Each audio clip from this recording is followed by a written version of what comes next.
你怎么了？走开！你怎么突然反悔了？我的人生盛宴没有开始就要结束吗？你要不要录像带了？你自己看着办吧。站住！想你丈夫是不是？你觉得再也不应该对他不忠了是不是？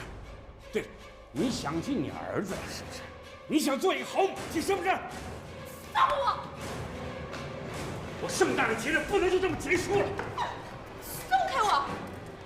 站住！不要我盛大的节日！葛建斌，我告诉你，你放开我！来了，你属于我的，好像耶稣一样，明天钉在十字架上，我要享受你。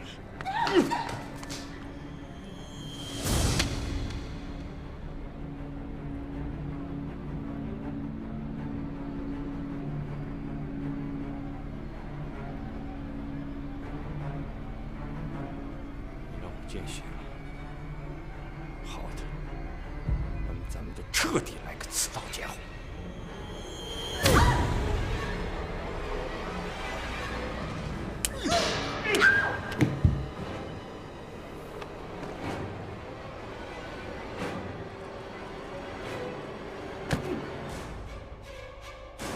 这都是你逼的！我把你当成天使，你把自己当成妓女，你还真的来了！我没有期待跟你交换录像带，要是不来，你会更加完美。既然真的来了，还跟我谈什么交换？我已经绝望了，我的最后一滴爱情的眼泪我都哭干了，只剩下了自尊报复。所以，一定要完成这次交换。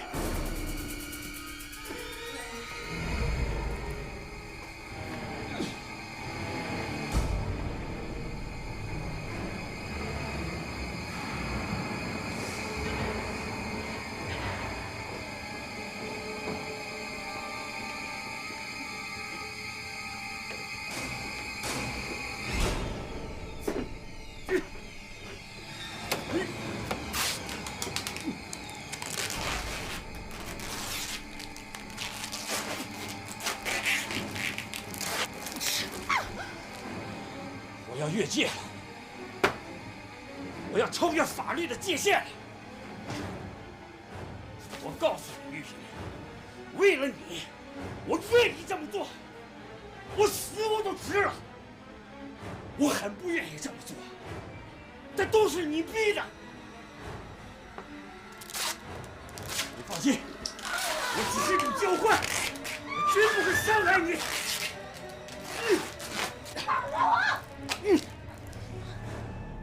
想起来都可怕呀！一个人思念另外一个人20年，却另外一个人一点都不知道。知道了之后，觉得他是变态可笑。多么残酷的情感等待啊！谁来补偿我等待的情感？谁来补偿？谁来补偿我的等待的情感？谢灵还需祭灵人。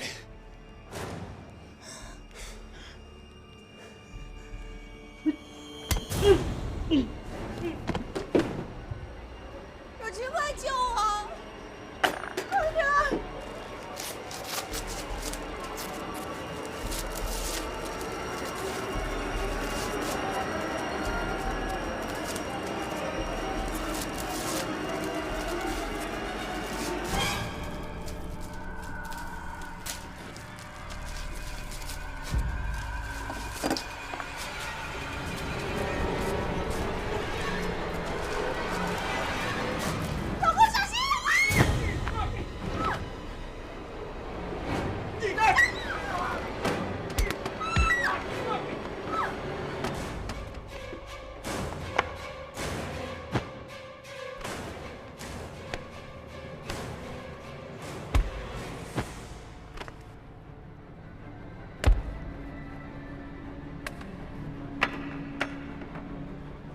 快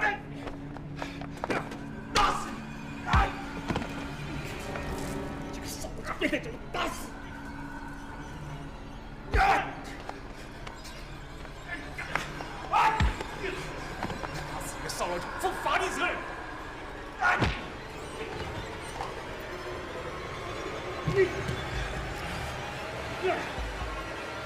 道德都没有，你是一个有丈夫、有孩子的女人，你思念什么？写什么20年爱情日记？你是个疯子！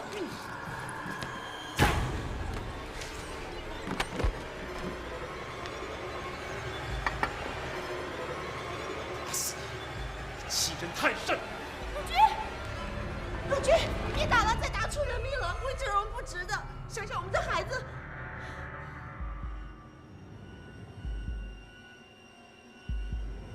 葛建斌，我警告你，家人远一点。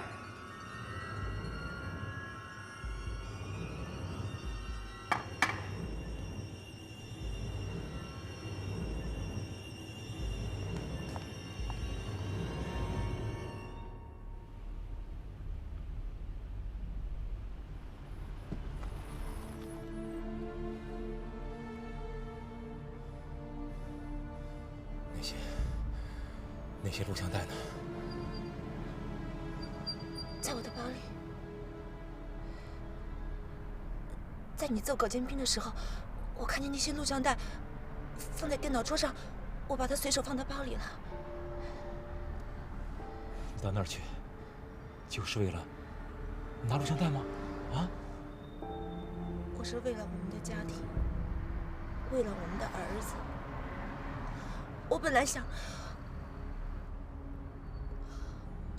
跟他，可是后来我真的后悔了。陆军，对不起，我差点又做了对不起你的事情，对不起，对不起，对不起，对不起。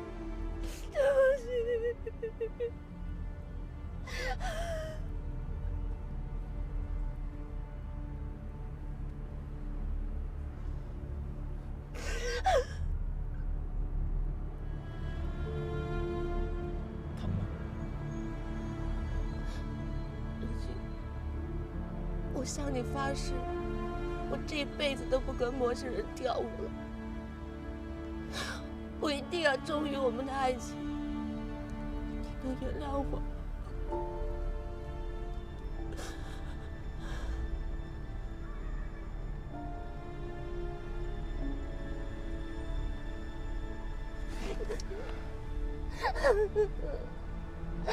我们一辈子都在一起好吗？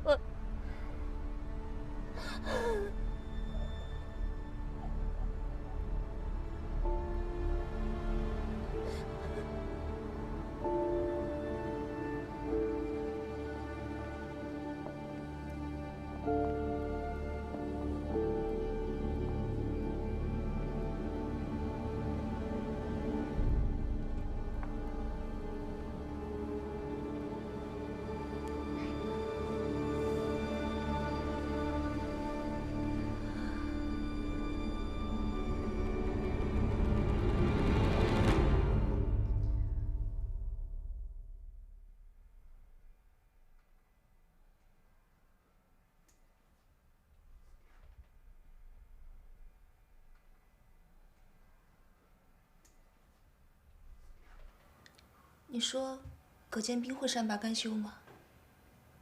他会不会复制这些录像带的拷贝呢？他的目的没有达到啊。我们不要想这些了，我们要面对现实，要面对一旦社会上和单位里的人知道了我们的事情，它的结果可能是很残酷的。我们要有充分的思想准备。我就怕孩子知道了受不了。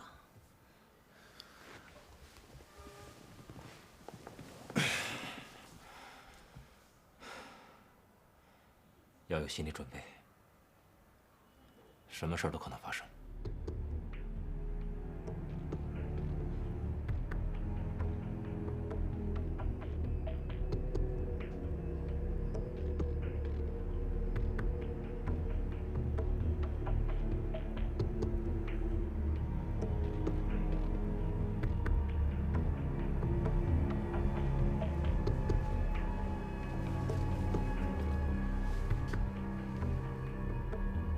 你屋子我都给你打扫干净了，去上班了，你还有什么事情吗？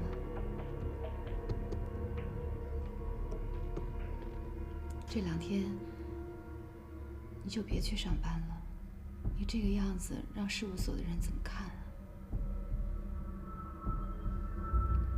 晚上我回来给你做饭。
喂，找谁？邢大夫吧，你哪位啊？我是一个你非常感兴趣的人。什么感兴趣的人？你到底是哪位？有一个叫葛建斌的人，你应该知道吧？葛建斌是李汝君的律师，我知道啊。我就是葛建斌。我们能不能见一面？我们有什么好见的？当然有见。你不是一直仇恨李汝君吗？你这是什么意思啊？10几年前，他举报过你，害得你被赶到住院部当值班医生。这件事情，你不会忘记吧？这和你有关系吗？这和你没关系啊。葛律师啊，你当好你的律师，不要去操心人家的事儿。再见。你等等，你们2个现在不是竞争院长吗？你什么意思啊？邢大夫，我们2个见一面，对你非常有利。我手里有十分有利你当院长的东西，这点东西一定能把你送上院长的位置。你好好想一想，当院长和当一般医生可不一样。东海第一医院在我们省可是王牌医院呢。那好吧，你说在什么地方？巴黎春天商业中心旁边的上岛咖啡。啊，我知道。1个小时之后，我们在那儿见面。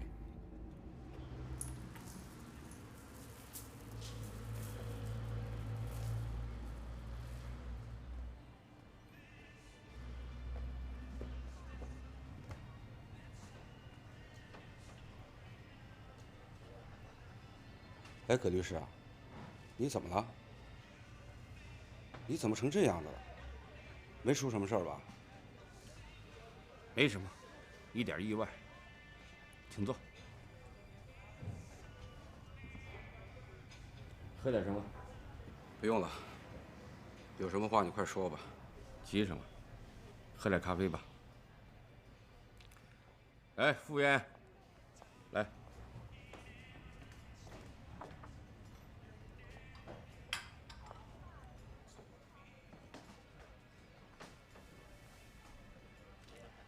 我给你看样东西，你一定喜欢。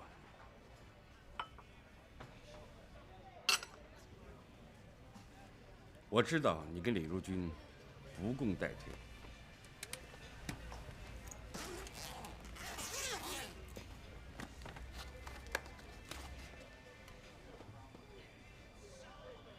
你看了就明白了。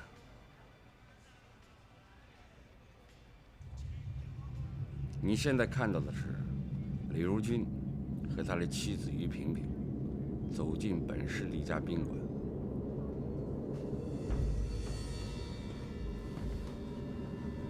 这是你的妻子朱玉云和她的前夫洪自强，宾馆的一家房间等待。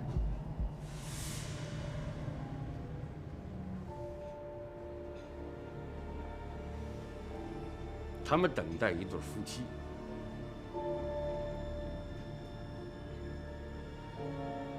他们终于等到了一对夫妻，就是你们医院的院长候选人，脑外科主任李如君和他的妻子于萍萍，著名的主持人。现在是洪自强和于萍萍走进对面的房间。你现在看到的是洪自强和于萍萍在拥抱。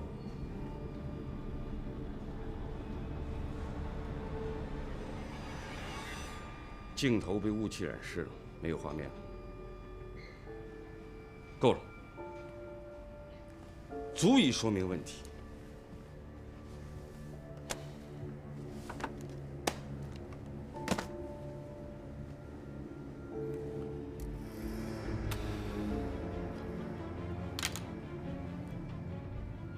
你知道他们在干什么吗？他们这些道貌岸然、所谓的社会名流，居然参与这种与我们社会伦理道德相背离的换妻活动。你看清楚了吧？换妻，这是一种道德上的腐败，是中国百姓最不耻的丑闻。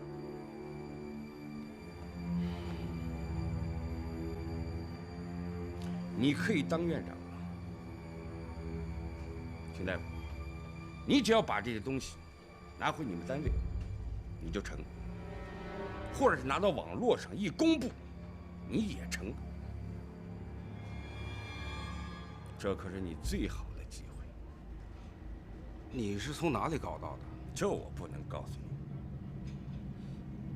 你。这，我不明白。你做这些是为什么？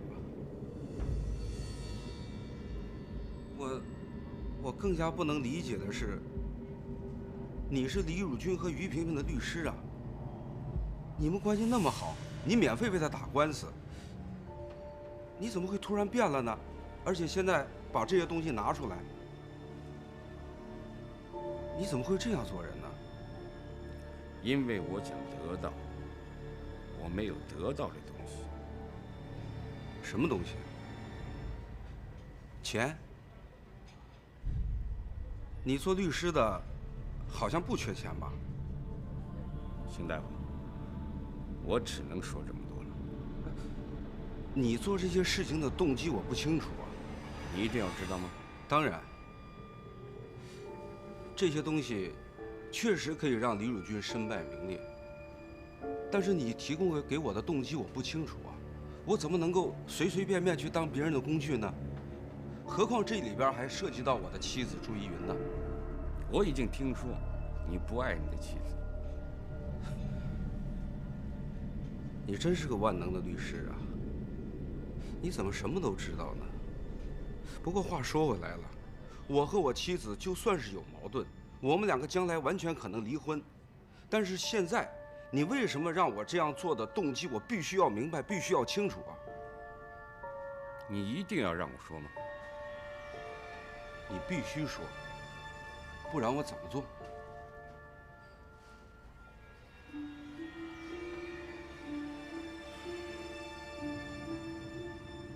我爱上了一个人。谁呀？于萍萍。我爱了她20年。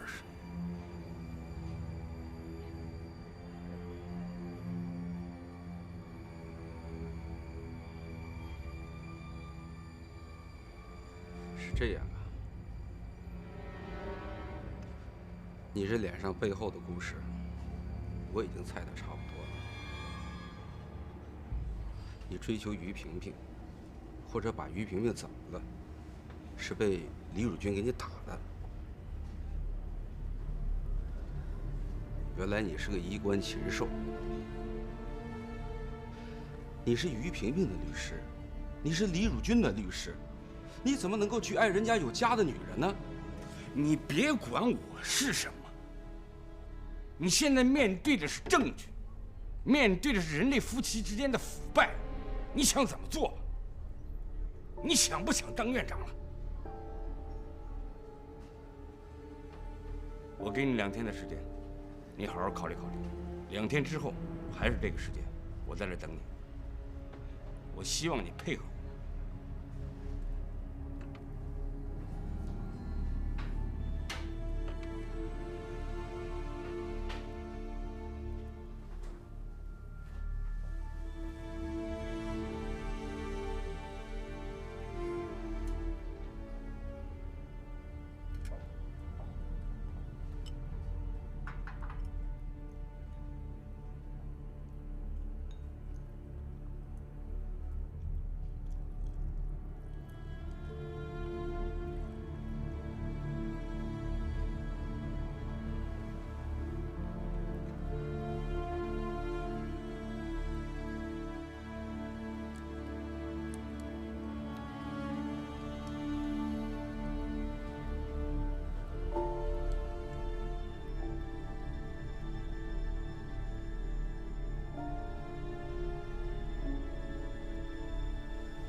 怎么，想好了？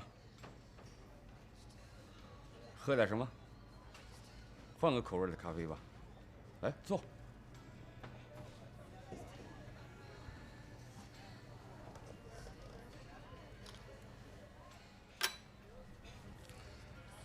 我们以后就是朋友了。你在法律上要有什么事情的话，我一定帮忙。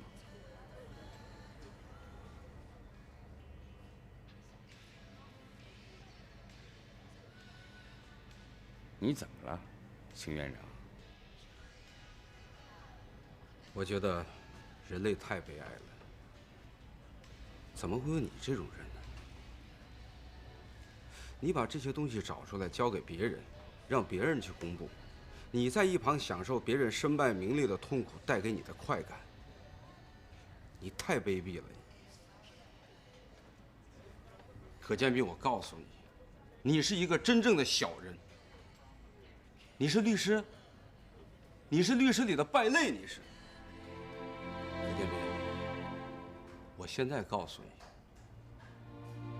我想了2天的结果。你想干什么？我想狠狠地揍你一顿，把你的脸打成面包，让你这个律师中的败类无脸见人。真不知道好歹。李汝君是你的死对手。我是恨李汝君，10几年前他让我无地自容，但是我认真地想了2天。我做人绝不能卑鄙到像你这种程度，你小看我了你知道吧？我不会落井下石的。我知道你掌握了于萍萍和李汝君的事情，你可能会公布出去，但是从这段录像里，我没有找到任何的快感，我找到的只是人类的悲哀和你的无耻。你别忘了电闸的事情，雷友军不举报你，我可以举报你。你脑子彻底乱了，败类！我告诉你一句话：机关算尽太聪明，反误了青青性命。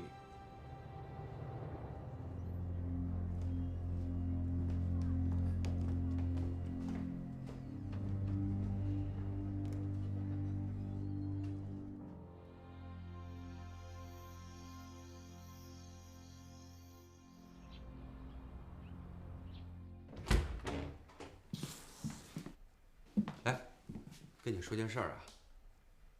什么事儿？我觉得你要多关心关心小军。哎，什么意思啊？我是小军的班主任，我当然会关心他了。你要多多关心，注意孩子动向。太阳从西边出来了，你怎么会关心李如君的孩子呢？怎么了？出什么事儿了？有些事情是大人可能会承受的，但是孩子可能承受不了。你吞吞吐吐的想说什么呀？啊，辛飞宇。算了，我不想说了。我们两个虽然是夫妻，虽然没有感情，我和李汝君有矛盾，但是我认真的想了想，这争来争去都是为什么呀？人为什么就不能多一点宽容呢？人和人之间为什么就不能多一点爱心呢？有时候我在想啊，这我自己为了争名夺利都够可怕的了，但是比我可怕的人还有。这世界真是不可思议啊！最近有件事情对我触动很大，叫做“害人之心不可有，防人之心不可无”。李汝君家可能会怎么了？李如君会怎么样？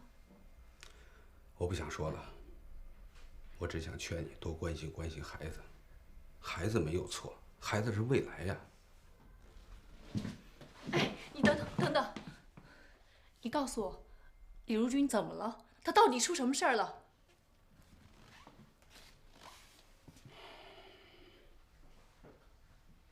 一月，我现在想抱你一下。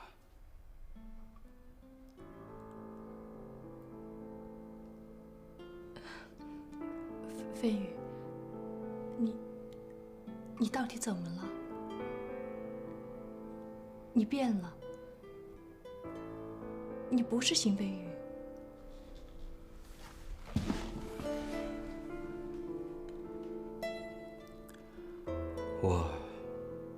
我知道了你的过去。我的什么过去？我同情你，你很不幸。你是个可怜的女人，现在是我的可怜的女人了。我错了，我不该再这样对你。你能原谅我吗？你知道了我什么过去？我已经不计较了。我只想说一句话：让所有人的历史都成为过去，好吗？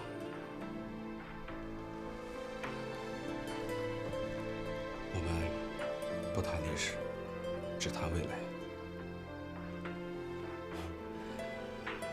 你一定要关心李小军。这事儿啊，到时候还有什么现在商量去啊。哎，邢大夫，哎，我们去查房，你也有个病人呢。哦，对了，邢大夫，我们科室有些事情，我还想跟你碰个头。你们去吧。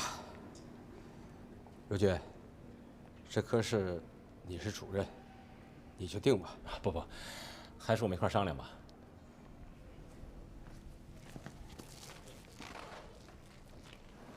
哎，奇怪了，平常邢大夫和李主任在科室里的意见总是相反，今今天竟然说主任你定吧，这里边一定不正常。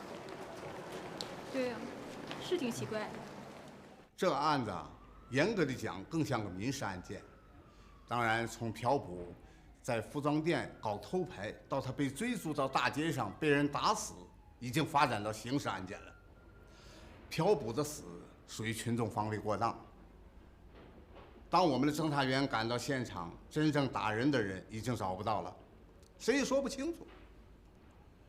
只有一个被偷拍的女孩子的男朋友我们找到了，但是他说只是想把偷拍者抓到，不是把他打死。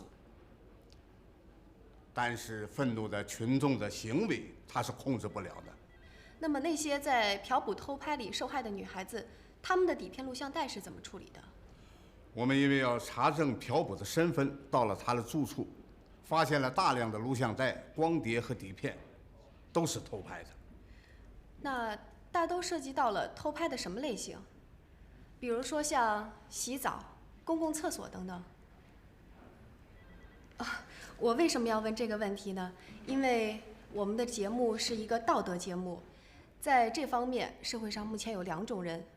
一种人他就是下意识或者无意识的偷拍，比如说他在自己家的阳台上看到了别人洗澡或者拥抱什么的，他就拿起了摄像机或者照相机拍下来，他是留给自己或者朋友看的。另一种人呢，他本身就有偷拍的毛病，就像朴普这类人。通过我们这个节目，我们要呼吁人们尊重他人隐私，提高社会的道德水平。根据我们查获的物证来分类，朴普偷拍有2个地方，一个是公共场所，剩下你说的什么浴室、公共厕所和他被打死的大街上，还有一个是他工作单位宾馆里。在宾馆里偷拍，这也太恶劣了。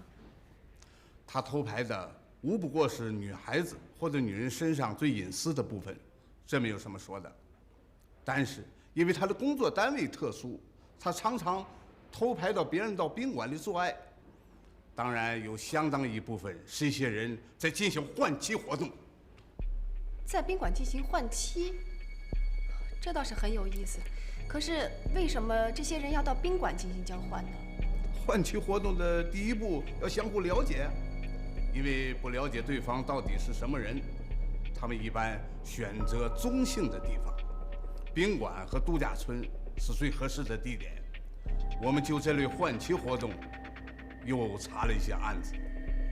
据我了解，目前法律上还没有一个标准说换妻是非法的。你说的对，对于参加这类活动的夫妻，有人举报了，或者我们例行检查在宾馆里发现了他们，只能带回来审查一下、教育一下，当天就得让他们回家。和您的这次谈话启发了我对节目的新创意。我们这次合作完，下次就换妻到底违不违法做一期节目。没有法律，我们的社会只能靠道德来约束了。一个是公共场所，剩下你说的什么浴室、公共厕所和他被打死的大街上，还有一个是他工作单位宾馆里。在宾馆里偷拍，这也太恶劣了。他偷拍的无不过是女孩子或者女人身上最隐私的部分，这没有什么说的。但是因为他的工作单位特殊，他常常偷拍到别人到宾馆里做爱，当然有相当一部分是一些人在进行换妻活动。在宾馆进行换妻，冰冰，你没事吧？这倒是很有意思。可是为什么这些人要到宾馆进行交换？萍雨姐，我来吧。据我了解，法律上还没有一个标准说换妻是非法的。对于参加这类活动的夫妻，有人举报了，或者我们例行检查在宾馆里发现了他们，只能带回来审查一下、教育一下，当天就得让他们回家。和您的这次谈话启发了我对节目的新创意。我们这次合作完，下次就换妻到底违不违法做一期节目。没有法律，我们的社会只能靠道德来约束了。我们能不能看一下朴普偷拍的那些物证呢？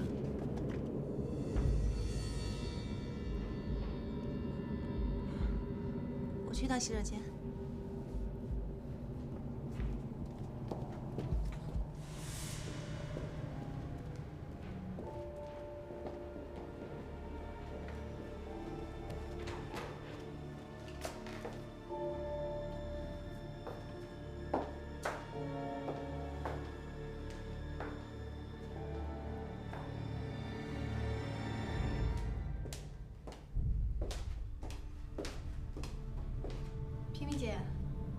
事吧？没事。你们什么时候去看物证？谢谢萍萍姐关心我的节目。这个嘛，要等公安局法宣处那个领导的电话了。怎么，你也要去看那些物证吗？要不然我们一块儿去。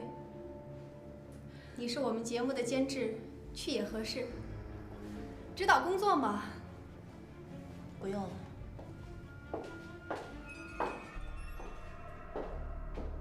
哎，你说为什么于萍萍她一听到换妻，手里的茶杯就掉到了地上？为什么当我从她手里接过扫帚的时候，她的手在发抖？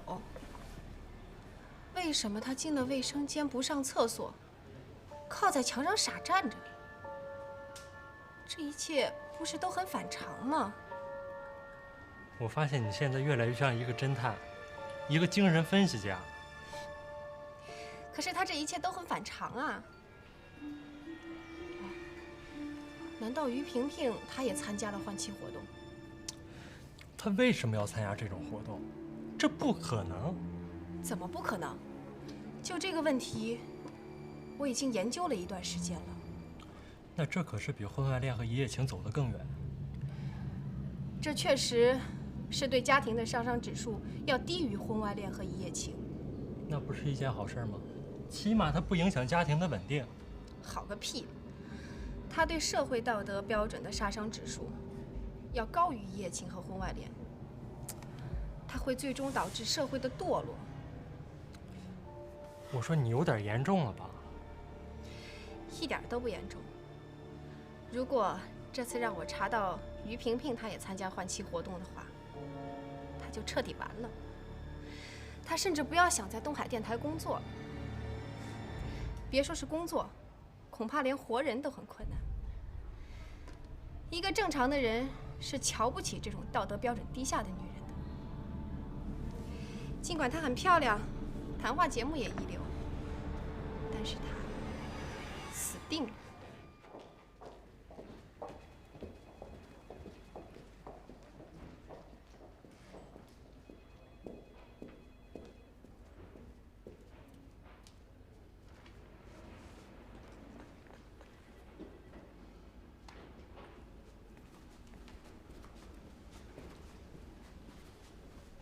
于老师，有件事情想和你商量一下。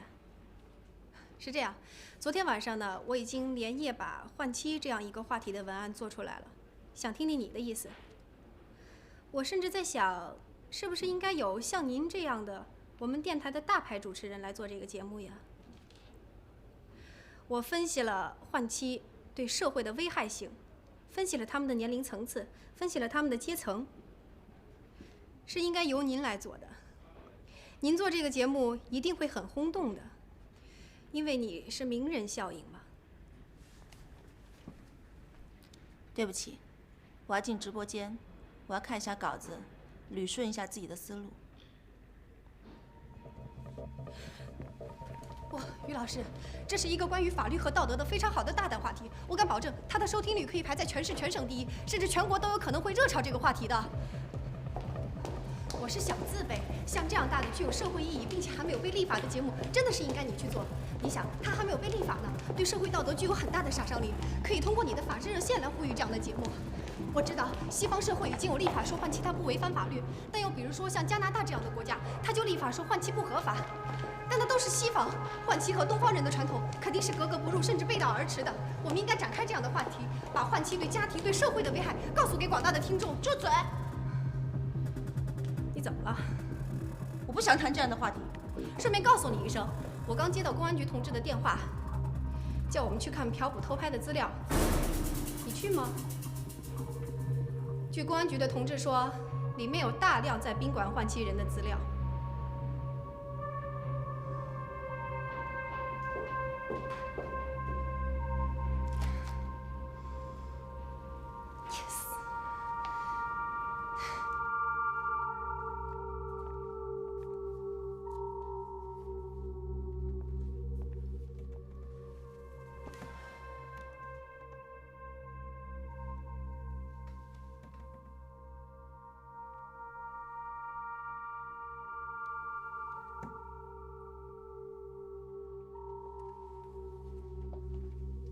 萍萍，嘉宾到了，我们准备开始吧。好。怎么你哭了？什么事儿？没事，我这眼睛有点不舒服。来吧。您好。你好。请坐。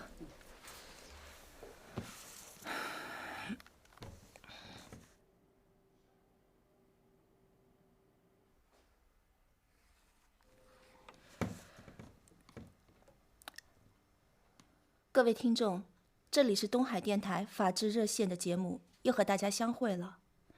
我们今天讨论的热点话题是如何预防犯罪。预防犯罪是我们国家法治建设中特别强调的。我们国家各级部门已经加强了预防犯罪的工作力度。我们就拿贩卖毒品来说吧，毒品对于社会、对于人的生命都有极强的摧残性。但是毒品的利润很高，据说毒品的利润是其他行业不能相比的。在这样的情况下，就会有很多人去冒险。但实际上，大多数人都不知道，在中国贩卖毒品35克以上就会判处死刑。因为毒品的利润很高，所以就会有很多人铤而走险，最后付出高昂的代价。我们在司法机关得到可靠的数据，99.9%的毒品犯罪分子在处决前都非常的后悔。所以我们今天请到东海公安局缉毒支队第1大队的队长来给我们谈谈毒品的危害，以打开我们今天如何预防犯罪的话题。